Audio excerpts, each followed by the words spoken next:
नमस्कार, न्यूज 18 बिहार झारखंड पर आप देख रहे हैं न्यूज रूम लाइव और मैं हूं आपके साथ लक्ष्मी। बस थोड़ी ही देर में राज्यपाल का अभिभाषण शुरू होने वाला है। इस वक्त की ये बड़ी खबर आप तक पहुंचा दें, बस कुछ ही देर में, कुछ ही मिनटों में राज्यपाल का अभिभाषण शुरू हो जाएगा। संयुक्त सदन को संबोधित करेंगे राज्यपाल। विधायक और एमएलसी सेंट्रल हॉल पहुंच चुके हैं। नई सरकार का एजेंडा बताएंगे गवर्नर। ये देखिए, सीधी तस्वीरें आपको दिखा रहे हैं टीवी स्क्रीन पर, जहां आप देखिए कि अब राज्यपाल भी पहुंच चुके हैं और कुछ ही मिनटों में जैसे ही शुरुआत होगी अभिभाषण का, इसके बाद आप देखेंगे कि ये जो अभिभाषण है, सेंट्रल हॉल में बैठक के लिए सभी लोग पहुंच चुके हैं। आज सत्र का तीसरा दिन है और सत्र के तीसरे दिन देखिए राज्यपाल का अभिभाषण होगा। और आपको बताते चलें कि सभी विधानसभा पहुंच चुके हैं, जितने भी विधायक हैं, एमएलसी हैं, पहुंच चुके हैं। 11:30 बजे का समय है, 2 मिनट अभी भी शेष हैं जब राज्यपाल का अभिभाषण शुरू होगा। तो रोड मैप क्या रहने वाला है सरकार का, क्या एजेंडा है, नीतियां क्या हैं, विकास योजनाओं की रूपरेखा क्या होगी, वो पेश करने वाले हैं राज्यपाल। तो नई सरकार का एजेंडा बताएंगे गवर्नर मोहम्मद आरिफ खान। आपको बताते चलें, सदन में नेता प्रतिपक्ष तेजस्वी यादव खैर वहां पर मौजूद नहीं रहने वाले हैं आज के दिन, चूंकि तेजस्वी दूसरे दिन की कार्यवाही खत्म होने के बाद ही दिल्ली रवाना हो गए थे। ये लाइव तस्वीरें आप देख पा रहे हैं।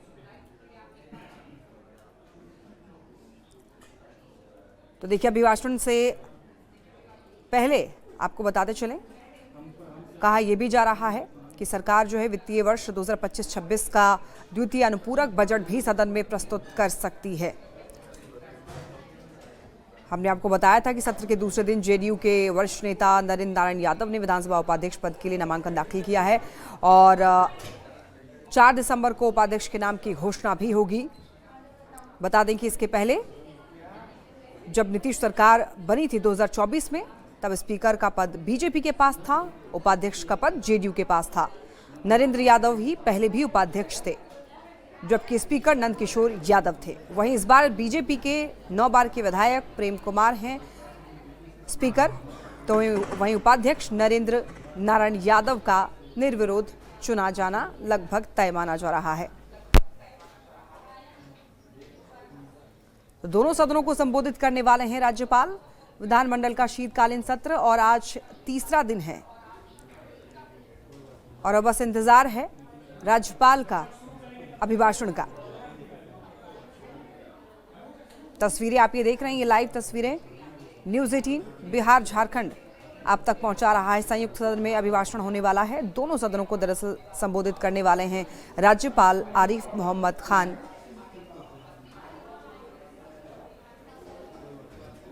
और यह अभिभाषण जो है विधानमंडल के सेंट्रल हॉल में होगा, जिसमें नई सरकार की नीतियों, प्राथमिकताओं, विकास योजनाओं की रूपरेखा यहां पर प्रस्तुत की जाएगी।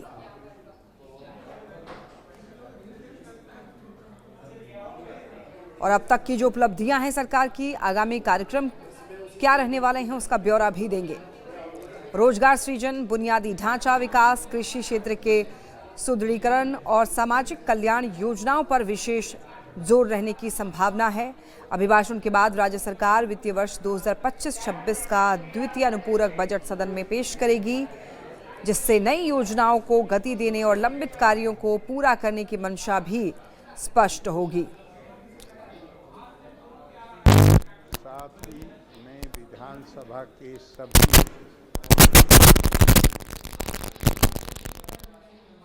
सभी नवनिर्वाचित सदस्यों को बधाई देता हूं। मुझे विश्वास है कि नवगठित बिहार विधानसभा का कार्यकाल बिहार को विकसित बनाने एवं जन जन तक खुशहाली लाने में अपनी रचनात्मक भूमिका निभाएगा। अभी हमारे यहाँ शांतिपूर्ण, स्वतंत्र तथा निष्पक्ष चुनाव हुए हैं। राज्य की जनता ने विकास के एजेंडे को स्वीकार करते हुए सरकार को व्यापक समर्थन दिया है।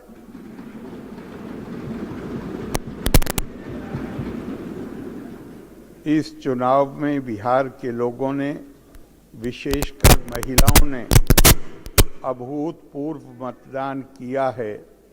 मैं सभी मतदाताओं को इस लोकतांत्रिक प्रक्रिया में भाग लेने के लिए बधाई देता हूं एवं इस प्रक्रिया को सफलतापूर्वक संपन्न कराने हेतु भारत निर्वाचन आयोग तथा निर्वाचन में संलग्न सभी पदाधिकारियों एवं कर्मियों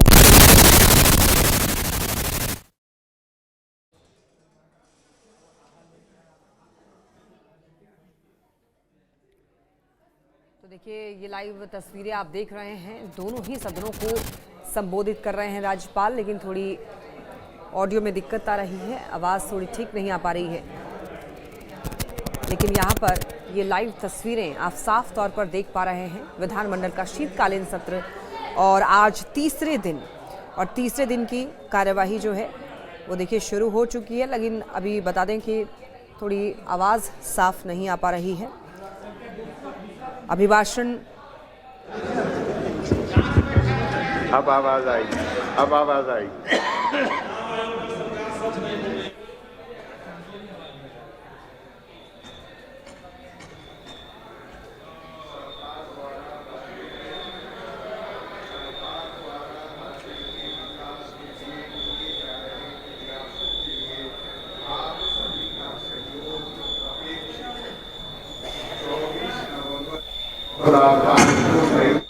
बनने के बाद राज्य में कानून का राज है तथा लगातार विकास का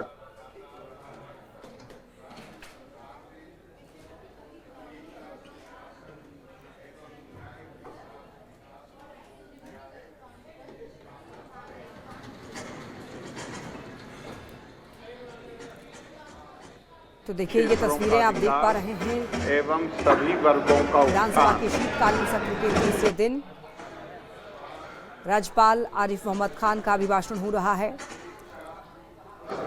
बिजली, और दरअसल ये सड़क, सदनों के लिए पेयजल संबोधित कर रहे हैं आदि क्षेत्रों में विशेष ध्यान दिया गया है।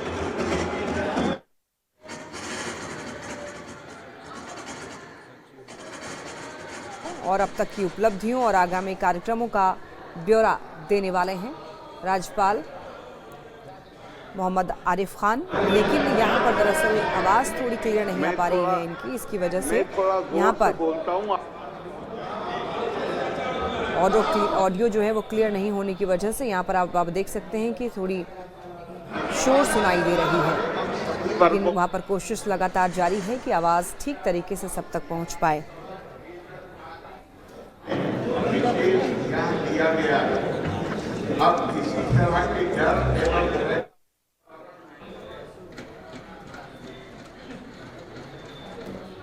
का माहौल है।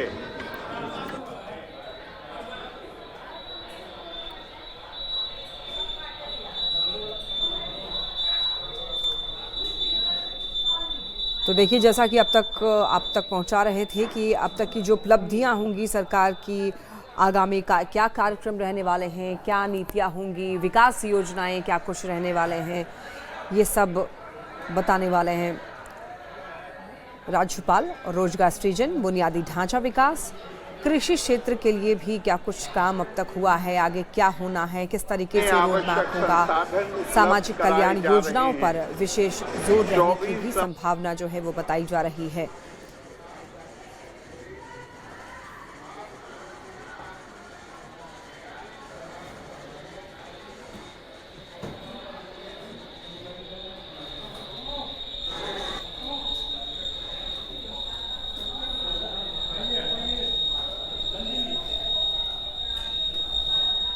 देखिए इस वक्त एक बड़ी खबर मिल रही है, और बड़ी खबर यह है कि राजनाथ सिंह ने एक बहुत बड़ा बयान दे दिया है नेहरू को लेकर। एक बड़ा बयान कि बाबरी मस्जिद बनवाना चाहते थे नेहरू। आपको बताते चलें कि रक्षा मंत्री राजनाथ सिंह का एक बहुत बड़ा दावा कि बाबरी मस्जिद बनवाना चाहते थे नेहरू। नेहरू ने जनता के पैसों से बाबरी मस्जिद बनवाने की योजना बनाई थी। सरदार पटेल ने नेहरू की योजना सफल नहीं होने दी। एक बहुत बड़ा दावा कर रहे हैं रक्षा मंत्री राजनाथ सिंह, और अब इसको लेकर के हलचल सियासी गलियारों में काफी ज्यादा तेज हो चुकी है। चूंकि जनता के पैसों से मस्जिद बनवाने की जो योजना थी, इसको लेकर बहुत बड़ा दावा किया है रक्षा मंत्री राजनाथ सिंह ने कि नेहरू बाबरी मस्जिद बनवाना चाहते थे, लेकिन जब ये बात सरदार पटेल को पता चली तो उन्होंने नेहरू की इस योजना को सफल नहीं होने दिया। सरदार पटेल इस प्रस्ताव का विरोध कर दिया और इसी वजह से वो रुक गए। लेकिन नेहरू जो है बाबरी मस्जिद बनवाना चाहते थे। एक बहुत बड़ा दावा है ये रक्षा मंत्री राजनाथ सिंह का। सरकारी खजाने से पैसा खर्च करने की बात जब उन्होंने छेड़ी थी, सरकारी खजाने से पैसा खर्च करके बाबरी मस्जिद बनवाई जानी चाहिए, उसका भी विरोध यदि किसी ने किया था तो गुजराती मां की कोख से पैदा हुए सरदार वल्लभ भाई पटेल ने ही किया था मेरे भाई। और उस समय सरकारी पैसे से उन्होंने बाबरी मस्जिद नहीं बनने दिया। जब पंडित जवाहरलाल नेहरू बाबरी मस्जिद के मुद्दे पर सरकारी खजाने से पैसा खर्च करने की बात जब उन्होंने छेड़ी थी, सरकारी खजाने से पैसा खर्च करके बाबरी मस्जिद बनवाई जानी चाहिए, उसका भी विरोध यदि किसी ने किया था तो गुजराती मां की कोख से पैदा हुए सरदार वल्लभ भाई पटेल ने ही किया था मेरे भाई। और उस समय सरकारी पैसे से उन्होंने बाबरी मस्जिद नहीं बनने दिया।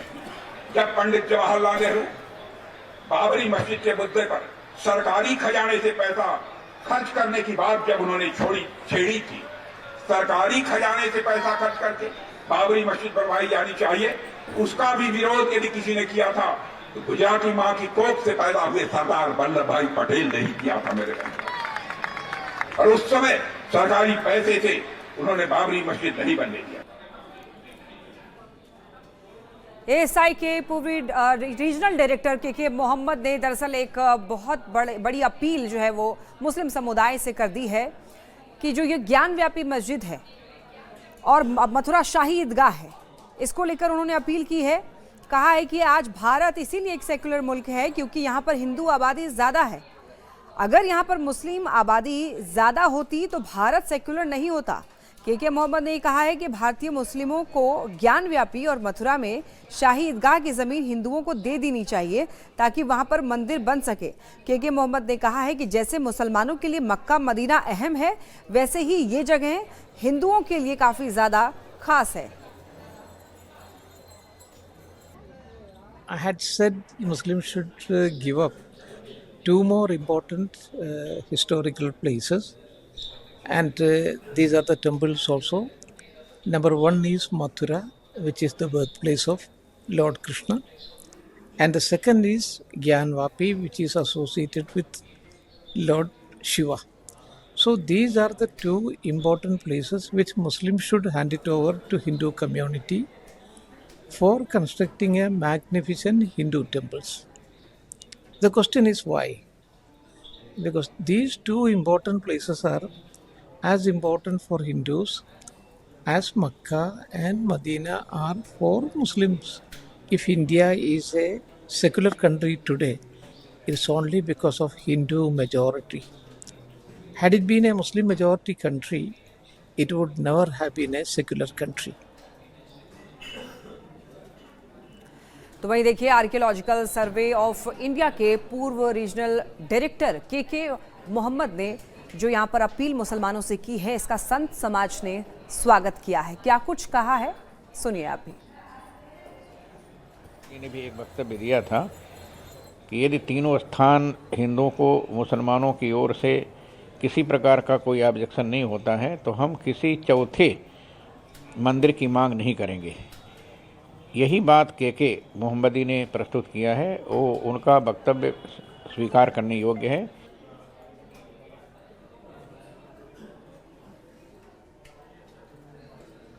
ये बात कही है जो सत्य है। भारत के तमाम इतिहास को विकृत करने में कम्युनिस्ट इतिहासकार और सेकुलर सरकार के साथ मिलकर इन्होंने किया, जो भारत को विकृत किया, भारत के इतिहास को छुपाया गया और मध्यकालीन को ही, मुगल इतिहास को ही ऐसे मनगढ़ंत ऐसे बनाया गया जैसे लगता था कि यही इतिहास है।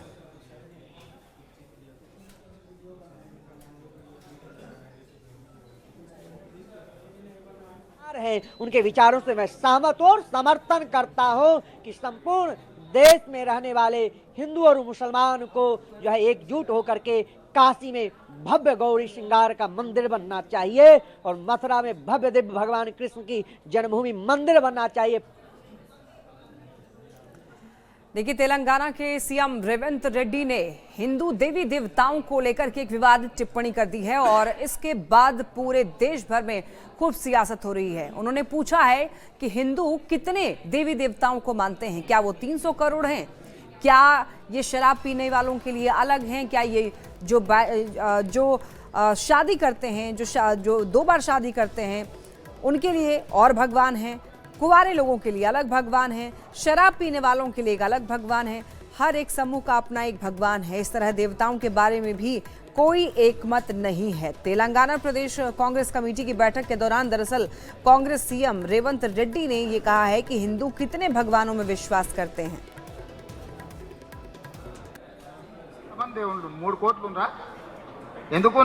పెళ్లి చేసుకోవడానికి హనుమంతుడు ఉన్నాడు, 2 పెళ్లిళ్ళు చేసుకునేటోనికి ఇంకొక ఆయన దేవుడు ఉన్నాడు, మందు తాగేటోళ్ళకి ఓ దేవుడు ఉన్నాడు, ఎల్లమ్మ పోషమ్మ మైసమ్మ కళ్ళు కొయ్యాలి కోడి కొయ్యాలి అనేటోళ్ళకు పప్పన్నం తినేటోళ్ళకు కూడా దేవుడు అవునా। और वहीं बीजेपी की जो सांसद हैं धर्मशिला, उन्होंने दरअसल रेवंत रेड्डी की तुलना कंस से कर दी है, रावण से कर दी है और साथ ही साथ इतना ही नहीं कौरवों से भी कर दी। उनका कहना है कि इनका भी सत्यानाश हुआ था। जिस तरीके से इन्होंने कृष्ण को लेकर अपमान किया, देवी देवताओं का अपमान किया, तो इनका नाश हुआ है। ये कहते हैं कि विनाश काले बुद्धि विपरीत। आपने देखा होगा कि जिस तरह से कंस ने देवताओं का अपमान किया था तो उनका नाश हो गया था। कौरव ने देवताओं का अपमान किया तो उनका नाश हो गया था। रावण में अहंकार था तो उनका नाश हो गया।